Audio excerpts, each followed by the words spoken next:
So for one thing, I was extremely inexperienced because I never done anything like that. But on the other side, I couldn't care less. I was not scared one bit. So why Elliot? Who is Elliot? There's two things. One is the official reason, and then there's a background reason. We were saying that there are, 8 billion plus people on planet Earth. The world population skyrocketed literally, I think, in the last 20, 30 years or so. And we are reaching like 8.2 billion or so. Generally speaking, we are around 2 billion people who don't have access to water. And I think that we arrive now at the very first developer that Elliot has ever had. All the conversations that we have, all the journeys that we take, they all have a ripple effect. Welcome to the Elliot for Water podcast. Here we will talk with entrepreneurs and change makers about water, social impact and business. I'm Andrea, your host, and this episode is brought to you by Elliot for Water. Elliot for Water is a new tab extension that turns your homepage into a productivity dashboard and then uses 20% of the revenue to finance clean water projects. If you want to learn more, go to elliotforwater.com. And without further ado, here's your episode. And we are live. We're live. It's so good to be there. I think it's been like 8 months since the first time that we start talking about having a podcast, and we are finally having a podcast together. But before we dig into it and before I introduce you, my dear friend, let me explain what is happening here today. So today is the first of a very special series of our podcast, which is going to be called the Ripple Effect series. And what we are going to do here is that we are going to share all our journey at Elliot for Water, the hows, the whys, the whats, everything that is going in the background, under the background, in the future, in the past, in the present. And to do that, I could not ask for a better partner. And so, which is why Fabio is with me today. And Fabio, he is not only a great supporter of Elliot for Water, not only an investor in Elliot for Water, not only an advisor of Elliot for Water, not only a very skilled, sustainable and marketing expert, he is also one of my best friends. So without further ado, Fabio Caligaris, here's your stage. Thanks, Andrea. And indeed, I'm very thrilled to be on board in this podcast series. As you were saying, it's been a few months. I think it was back in the summer days that we were spending back in our hometown, which is also by the sea, right? So yes. And it's also another meaning of the ripple effect. It's not just what Elliot does, but it's also, what bound us as a friend for the last God knows how many years. So I'm very thrilled again to be on board. It's going to be, it's my first experience as a guest and also as a host of this podcast. Yes. Because I think that when you and I were discussing about what to do in this sort of parallel series of Elliot for Water podcast, we were thinking we're actually going to shift the podcast paradigm, in which is the guest, therefore me interviewing the host, which is you, right? So it's me giving voice to you as the founder of Elliot for Water, but also to Elliot for Water itself. Because over the last 3 episodes, I think that you have started this podcast series, you were the one spotlighting other people's incredible work in social and environmental impact. We have seen some great interviews in the previous 3 episodes. So now is the time for you to shine in a way, right? For us to shine. For us to shine, but it will be you on the main stage going through all the history of Elliot for Water, which is basically it's like going a little bit back in time. So just wondering if you're ready to fasten your time machine seatbelt and go back to day 0. So, whenever you want. Okay, let's try. Let's try to be poetic. Let's try to be romantic in a way. Well, but don't make me blush. Let's imagine it's a crisp, late winter, going towards spring afternoon in Paris. You are walking down the Champs-Élysées. You turn around, the sky is perfect, cinematic, Parisian, pink. You see the Eiffel Tower at the background. You're holding a book in your hand. That's how I imagine yourself. And that book is a specific book, which we will talk about later. And I know it sounds like a movie, but you were living in Paris and you had a very specific and professional, personal path in your head, right? Take us back to that moment. Okay, first of all, whenever we do the movie, you are going to be working with the director of the movie. You're gonna do all the shooting, because this just sounds like a very cinematic thing, which has probably never happened, but we don't need to go into that. So you are in charge of the movie, and Shia LaBeouf is going to play me whenever is the time. So The I'm script, putting it out there. So yeah, well, the reason why I was in Paris in the first time is that I actually wanted to become a stockbroker, and I wanted to become a stockbroker because very plain and simple, I wanted to make as much money as I possibly could, and I wanted to retire at 40 years old and then go live somewhere in Bora Bora in the Virgin Island or something like that. You still 8 years to retire, right? I still have 8 years to that is still the plan, with a different journey, but that is still the plan. And so that's why I was in Paris initially. And the good thing was that I also wanted to invest in green energies. And so I was taking a lot of sustainability courses. And along the journey, I started to realize that I wasn't sure anymore of my choice of wanting to take the corporate route and just do all the climbing of the ladder and join the rat race, as they call it now. So you go out to the university, you find a stage, you start working in a company in London or Singapore. Actually, Singapore is where I wanted to go. I don't know why, but I had this thing for Singapore, and then start investing and all this kind of stuff. And little by little, I started shifting. And luckily enough for me, the school at the time also offered me some entrepreneurship classes, because I was doing pretty well academically and they wanted me to give me an extra measure. So I decided to pick entrepreneurship. And when I started doing that, I saw a different journey that I have never thought before, because now everyone is becoming an entrepreneur right now is almost fashionable. They got out in the mainstream with all the Instagram and things. So it's a topic that is more spoken about. Back then, I didn't have much references. The only big entrepreneurs that I knew were Briatore from Italy and Richard Branson from the Virgin. Those were the only two people that I knew. So it's not something that I ever aspired to do. And I started shifting more towards that direction, to the point where, in life you have those crossroads moments when you have to take a decision of whether you go one way or the other way. And it was taking me a long time to decide. I was confused all the time, because whenever I was going to the finance classes, then I will see myself investing and doing the stock stuff.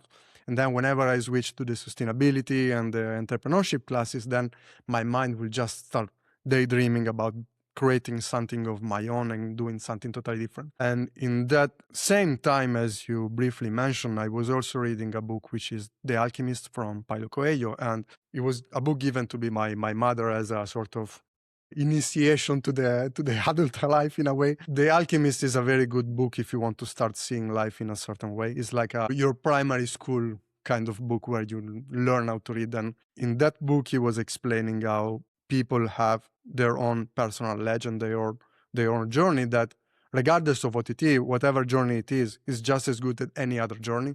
You could do an agriculture, you could work in the bark, you could be an artist, it doesn't matter, but that is your gift and that is your journey. When you decide to go after this journey, after this mission, then the universe helps you at the beginning, because it wants you to go after it. So it's putting you in the right direction. And it was in the same moment that I was trying to find out what to do with my life. So one morning I just said, okay, screw it. Let's see if this works. Let's give this book a try. And I calmed my mind, because I overthink a lot. So I calmed my mind and I said, just show me what I have to do. Show me the path, and then I will go after it. Just let me know in however way you want to show me.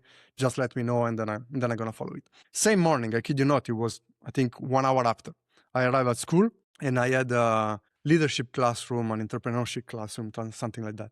Management, probably. And the professor was showing us a study that linked the personality of the people with their biologies and what they are more talented to do or what they are more prompt to do, let's say. So he started describing a type of personality. And he basically described myself like word by word how I was on the blackboard. And then with the red market on the blackboard, he said, these people are perfect to start new startups, become entrepreneurs, do new things. So basically 1 hour after I asked, is it entrepreneurship or is it stalking? The professor wrote on a blackboard, this is what you're supposed to do. So I don't know if you believe in this sort of things, in the coincidences, not coincidences, but for me, it couldn't be more clear because they just brought me in front of me in a blackboard.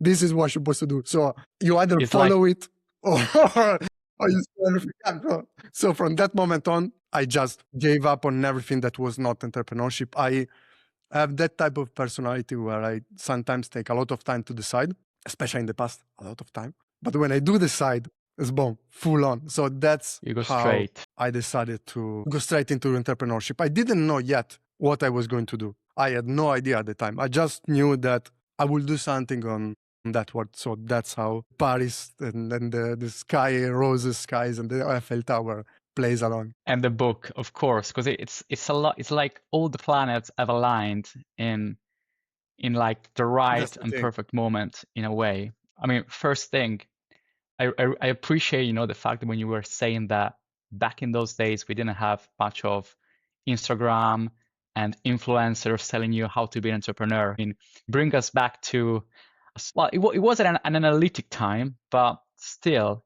it shows us how old is the idea and the project of Elliot, and therefore how solid are its bases in terms of the many tries, the many knowledge that you have acquired throughout these days, these years, we should say. I remember during that period, I was also a student in Oxford. We were talking a lot about this.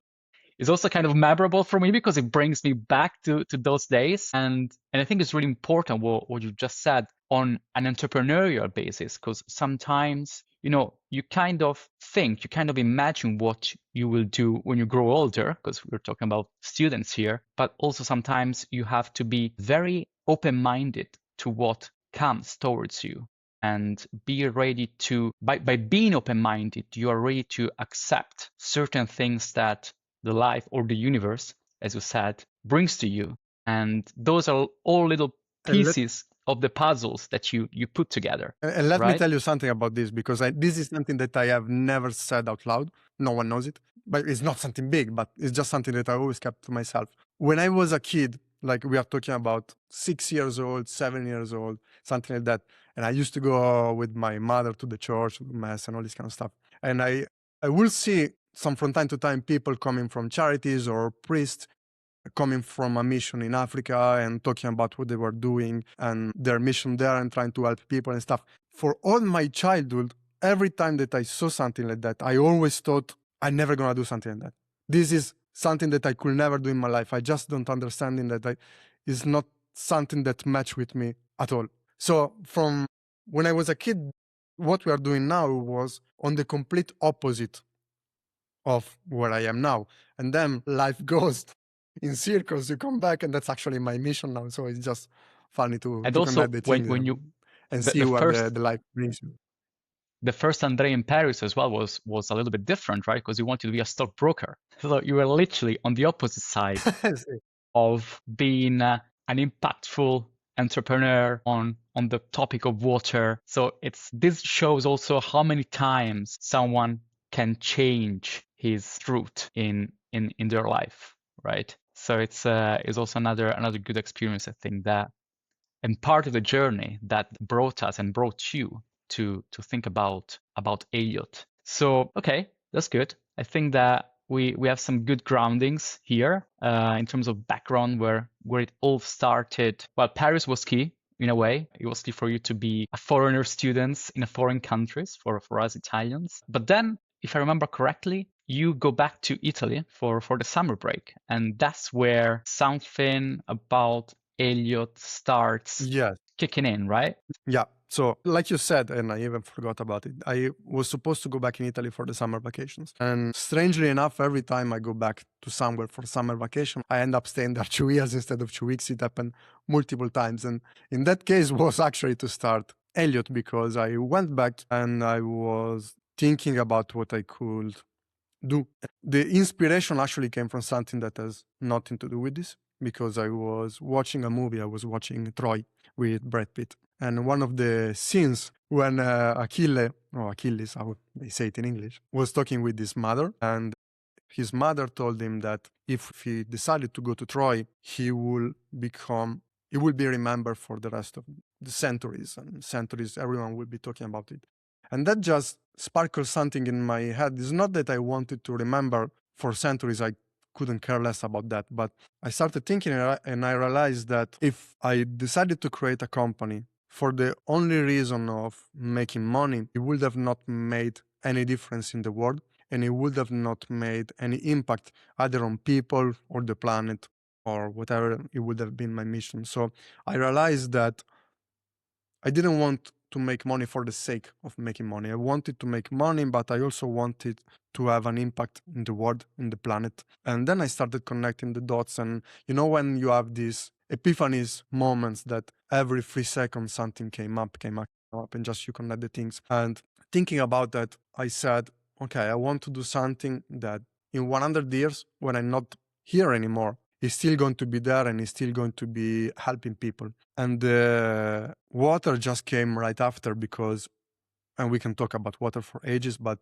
water is probably the single most impactful element that we have on Earth, because once you give access to water to the villages and the people that don't have it, then not only you are improving people's health, because a lot of time people in some of the developing countries, they are drinking contaminated water because they take it from an open source which has bacteria, so it brings health diseases. And then there's women and education, because in those places, usually women and kids, most of the time, I think around 90% of the time, they are the one in charge to go and collect the water, which means that they are spending a lot of hours every day to go find this water. And if they are spending all these hours go collect water, it also means that they either cannot work or they cannot go to school when there is about the kids. So when you give access to water, you are changing the whole landscape of a community, because from that it improves the health, it improves the education, it gives women work, and it gives the economy. It's no surprise that, for example,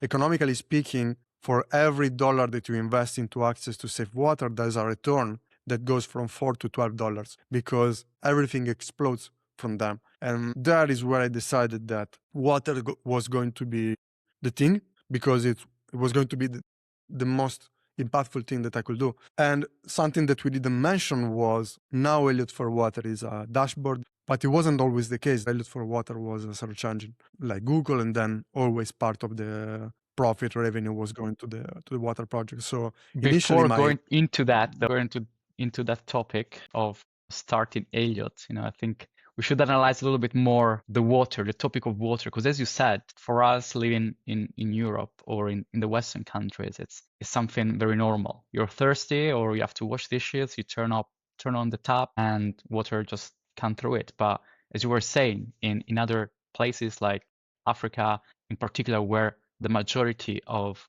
the Elliot for Water projects is not that easy, right? And water, you just think of it as a single element, but when you think about it more deeply, it actually opens up a range of other topics, of other challenges, and of other issues that are connected with water. And you mentioned at least, I think, like 3, 4, but for sure there are many others.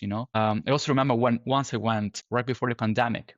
I think I told you I went to Sierra Leone for a project, and I remember that the only place where you can actually had sort of safe drinking water was around the main city, the capital, Freetown. All around, you didn't have the facility to get the water, and sometimes if you wanted to drink drinkable water, you had like these little plastic sacks with water in it, not even bottles, right? Which are even less sustainable themselves, right? Because they just go with the wind, and they just make another issue related to waste, which is plastic. But we're not going to talk about it in this podcast. I wanted to analyze another thing first of going into the actual project and how it started in terms of the first actual tool that you built. Elliot for water. So we have analyzed the why of water, but Elliot,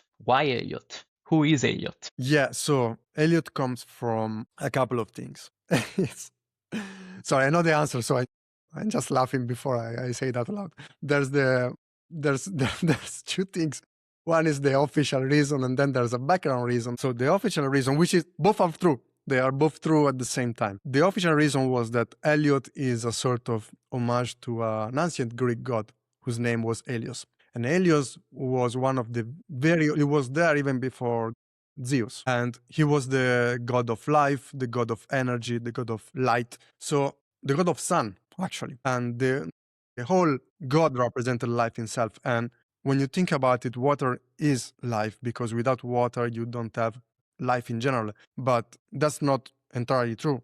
To need life, you need water, but you also need light. You need the sun. And when you have the combination of two, you have a planet like ours where you have life flourishing it, which was the whole reason of Elliot for water, was to create a symbol of life, a symbol of energy. And the fact that by using Elliot for water, you are actually helping giving life in a way, because you are helping people getting access to save water. So that was half of the explanation. And the other half was that the name actually came from my mother, and because she proposed Elliot the first time, and we make a couple of searches around it. It was a very beautiful name. He had this connection with the god that made sense for the project. And he also, because it's linked to Billy Elliot, the movie, another movie. I don't didn't know know if you this ever saw it. unofficial. I didn't know the unofficial version of Elliot for water, actually. Yeah. Okay. So the fact that the movie is about this Elliot kid, that his father wants him to be a boxer, so he's training in boxer, but his true passion is dancing. And so he goes to the dance class, classic dance class, hidden by his family, because he doesn't want the family to know, because they are rough and tough and they don't approve it. Until at the end of the movie, he managed to actually to follow his journey. And the last scene of the movie is him in London as an adult, as the star of an opera, dancing. And the moment is just the movie finish, where he makes these huge energetic jumps with this huge muscular back. And it just symbolizes the power, the energy, the life, and you going after your dreams, and you going after your journey. So everything, just regardless of which of the two origin you like the most, but they were still interconnected. They all meant life itself and power and energy. So those are the reason why Elliot was behind it. I'm mentioning my mother a lot today. She's going to be Yeah, I mean, I remember the official version. Actually, today I actually learned something new about Elliot for water. I didn't know the unofficial you did version say background, coming from even more than the background. Yeah, coming from Billy Elliot. Yeah, I remember the movie. Great soundtrack with the Clash as well. Of course, yeah. And Andrea, another thing about we touch a lot on water, right? We've seen more the background side, let's say, of why water is so important for Elliot, for the project, but generally speaking. But another thing that I think we should mention is the numbers, because we were talking a little bit before about this, and we were saying that there are 8 billion plus people on planet Earth. The world population skyrocket literally, I think, in the last 20, 30 years or so, and we are reaching like 8.2 billions or so. But remind me one thing, how many people in the world, they don't have access to safe and drinking water? So we are talking, depending on how you want to define safe drinking water, but generally speaking, we are around 2 billion people who don't have access to water. It's a fourth of the world population not having access to safe and drinkable water. It's a lot. And out of those 2 billion people, there's another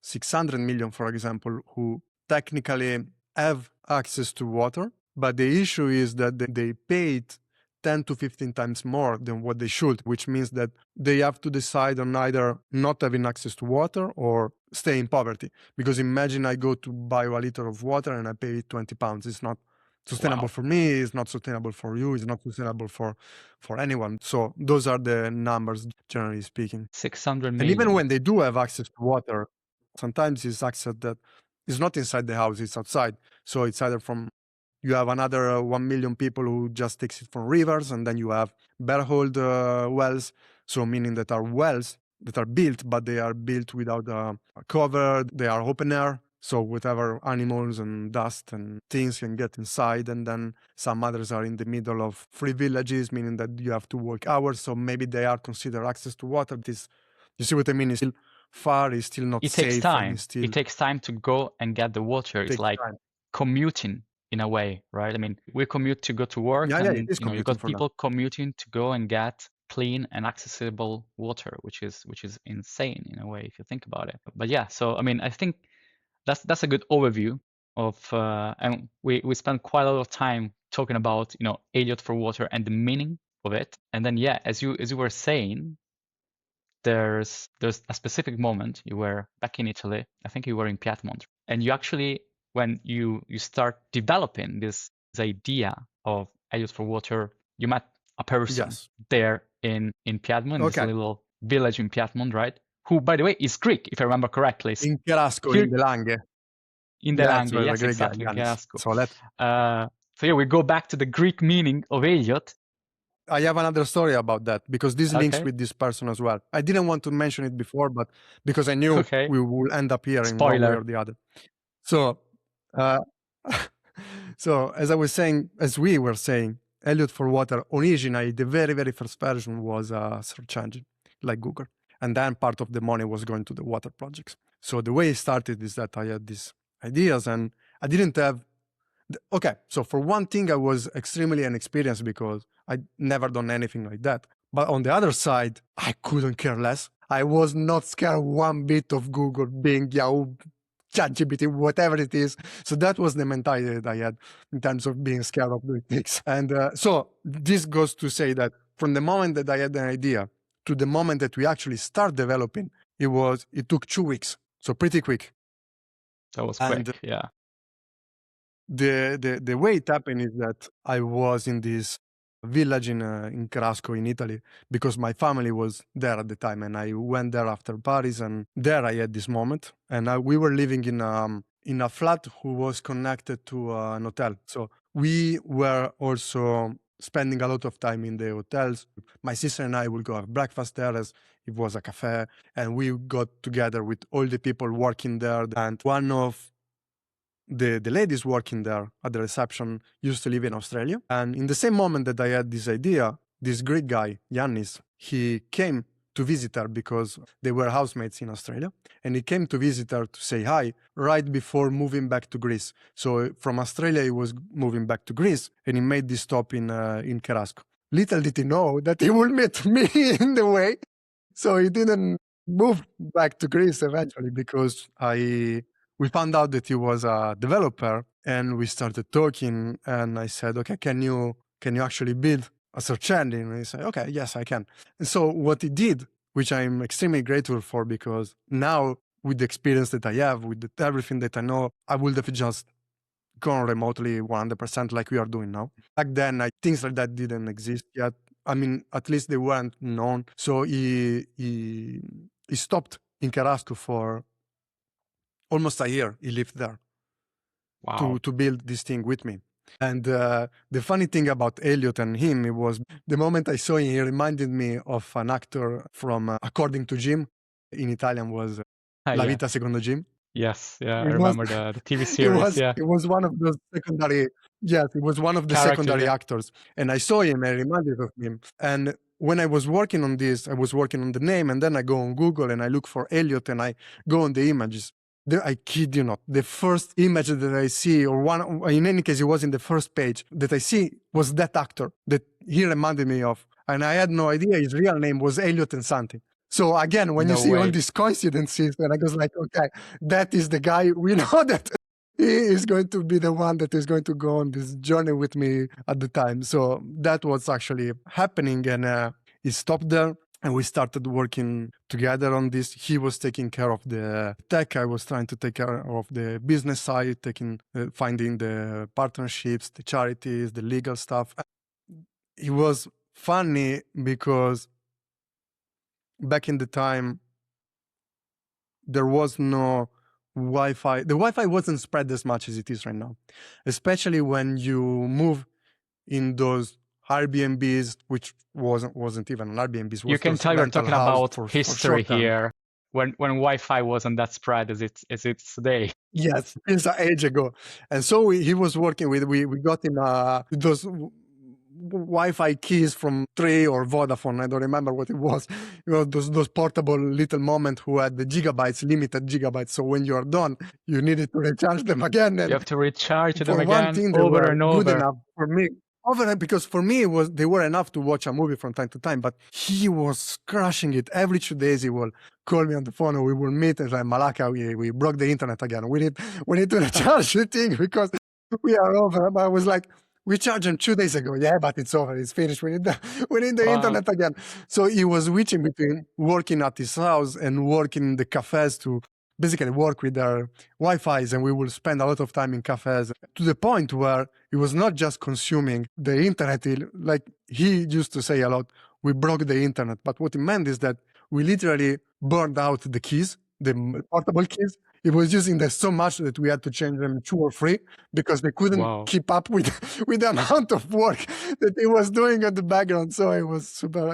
But that's another very interesting part of the history of Elliot, because I think that we touched quite a lot in many different aspects, but also it's like you have different bullets, you've got different points, and you draw a line constantly. And I think that we arrive now at Yanis, the Greek guy, which is very linked to the name of Elliot, but also as the very first developer that Elliot has ever had. Yeah.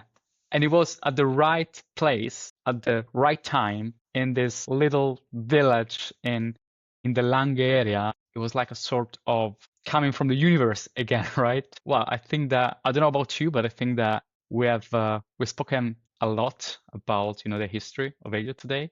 I think that we touch on quite a lot of topics. We cannot do only one podcast, otherwise, my presence will not make sense to have him me in another episode. So I think that we can wrap it up. Can I share one more thing before we end up? Of course. Because we talked about names, we talked about things, but we didn't say why we decided to have this series called Ripple Effect. And I think it's very important for me to say it, not because I want to share it, but because I want to give you your flowers. Because the reason why the name is what it is we were thinking about this conversation about our journey.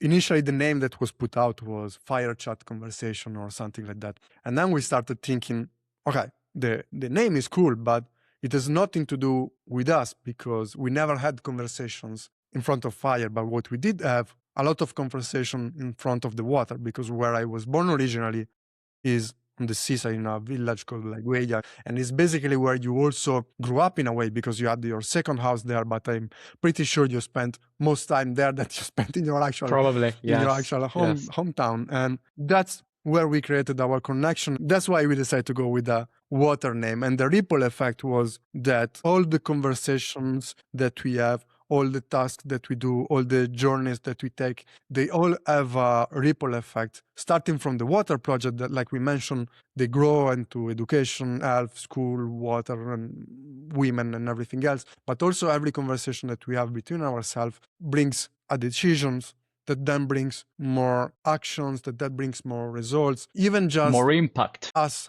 talking now is a result of a conversation that we had in front of the water. No, exactly. I mean, as you said, Andrea, I think it's very important, to understand, the ripple effect in a way is when you've got a single drop of water, speaking again of water touching the surface of a lake, and those waves that just stretch across the whole surface, making this impact. I'm really hoping that whatever we have started today, it's going to continue, first of all, in terms of podcast, but it will also bring more idea both to us, but also to the people, to the listeners that will hopefully listen this series and this podcast, so that we can stretch out that ripple effect, that single drop of water, that single wave to other people, same as what Elliot will do in the future. Well, I think you had it all. I think we did it. Fabio, thank you.